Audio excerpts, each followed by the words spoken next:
You're live. Jenna's going to introduce you. Don't do it yet. Okay. Well, we have a very special guest tonight. Surprise. All the way from Nashville, Tennessee. Met this gentleman a couple months ago. Popped in for an open mic. He was a very, very gracious host. Very, very funny man. I wanted to return the favor. And since I'm cheap, I didn't fly him out here. Offered to Skype with him. And he has graciously agreed to show up and do a set. Hopefully he won't play with his balls like he did last time when we chatted. It's a different kind of phone call that time.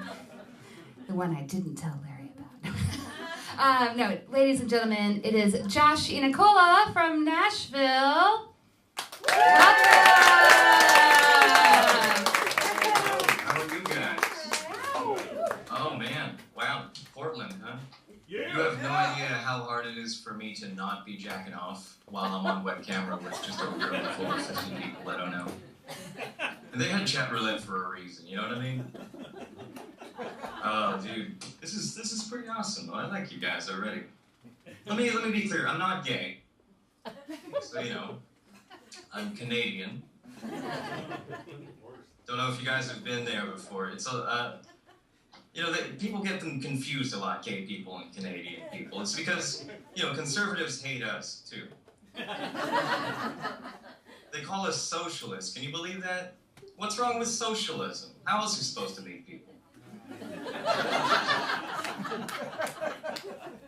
I mean, you guys call it being a socialist. We call it having a personality. Thank you very much. I'm from Vancouver. It's actually pretty near you guys. I don't know if you've been there before. It's a lot like if Amsterdam and Los Angeles had a love child who grew up to be an outdoorsy gay guy. You know what I mean? I grew up in that outdoorsy gay guy. Back when I was in there,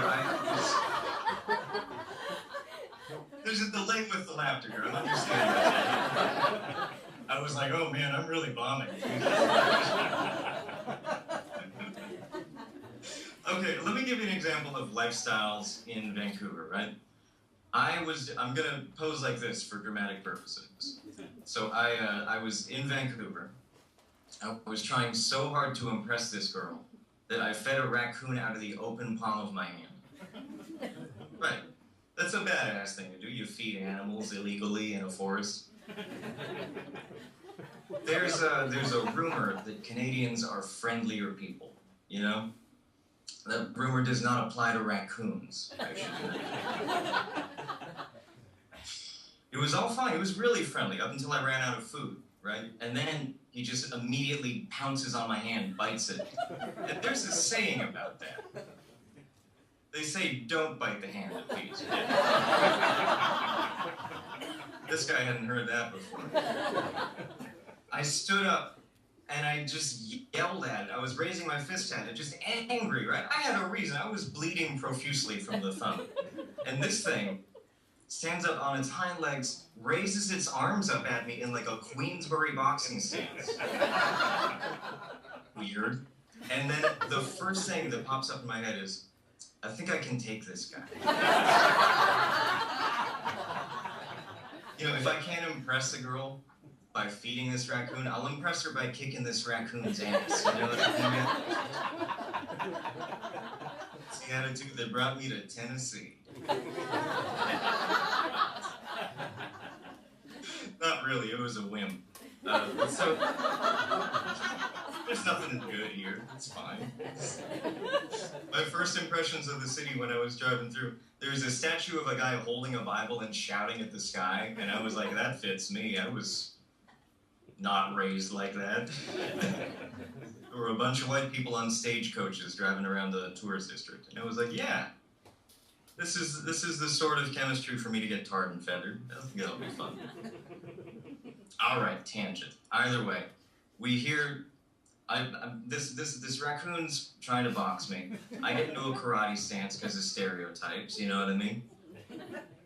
Then we hear this dog barking in the distance, and it freaks out the raccoon. It's like a police siren for little furry animal bastards. And it speeds past me. It runs past me, jumps into a stream, swims off in a perfect breaststroke. Yeah, it was really fit. I couldn't have fought it well.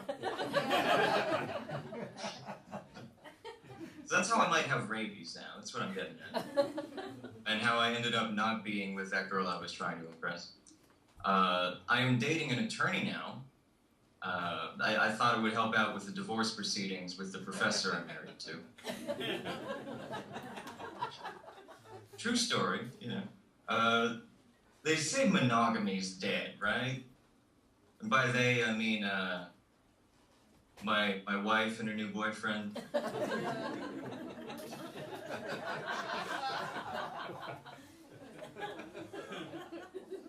Yeah, you could say I'm married but looking. By that I mean to say I haven't seen or heard from my wife in over 4 years.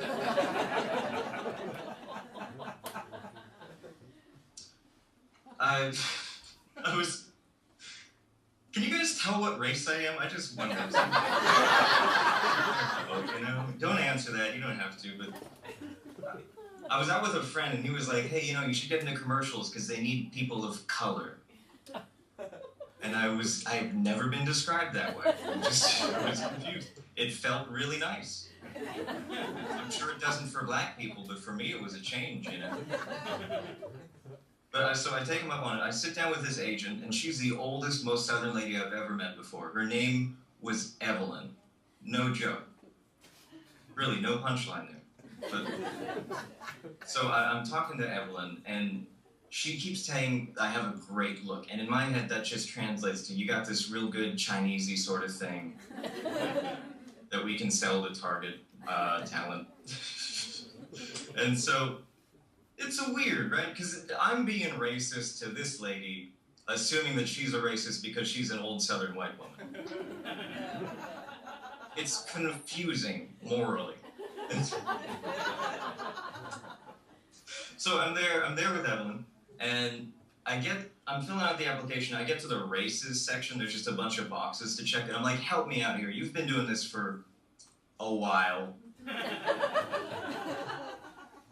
What do I check out? What races do you think I could apply for? And she fires back at me. You are what we would call ethnically ambiguous. Right, so in my head that translates to the right kind of Chinese-y thing.